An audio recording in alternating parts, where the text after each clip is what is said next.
Right, I don't seem to be getting the time to write my blog at the moment. So I'm going to try this. So, recently there was a really good episode of Game of Thrones. I'm not going to include spoilers because that's just not fair. It's just a really good episode, and it's one of those sorts of episodes where there's a payoff. A little monkey daughter looking at me there. There's a payoff seasons in from something that was seeded in the plot. First episode, or certainly in the first few episodes. And similarly in the book, something that was seeded right there in the first few chapters of the first book, and we're finally getting a payoff for it now in the television series. The television series, of course, has overtaken where the books are. So that's brilliant storytelling, isn't it? Seed something at the start, way back in one of the very first episodes of the first season, then get to season 6 and go, and this is that thing. Remember that thing back here, that thing back here, and that we've mentioned here. It's here. This is the end. So, I think I might have had that the wrong way. There we go.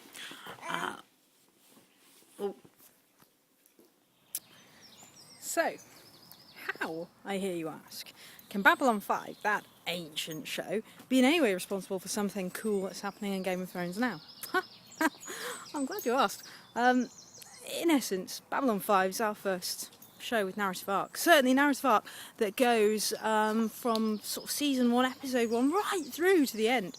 It's the first television series that ever thought the viewer was that clever, and that they would stick around and be interested enough, remember, put 2 and 2 together all on their own. And okay, there might be some diehards out there who say, what about Twin Peaks? Oh, you've got a point, Twin Peaks kind of did it first, but let's say Twin Peaks is batshit crazy, and go back to Babylon 5. Twin Peaks is great, it does have narrative arc, but it's kind of your avant-garde sort of prisoner style narrative arc, you know? Something that doesn't really make a huge amount of sense. It's just kind of brilliant. Babylon 5 was trying to make narrative, sensible plot points all the way through that a viewer could feasibly work out, or connect. Before that, it was just standalone stuff. Episodes that maybe were doubles. Well, I suppose if you're counting Doctor Who, then 6 episodes that were linked. But Babylon 5 said, you remember that obscure reference that didn't mean much or didn't appear to mean that much in episode 1, season 1, or the pilot even the pilot, yeah, that's having a payoff right now, at the end of everything. That's pretty impressive. Thank you, Babylon 5, because without you, we probably wouldn't be going through this wonderful golden age of telly that we are right now.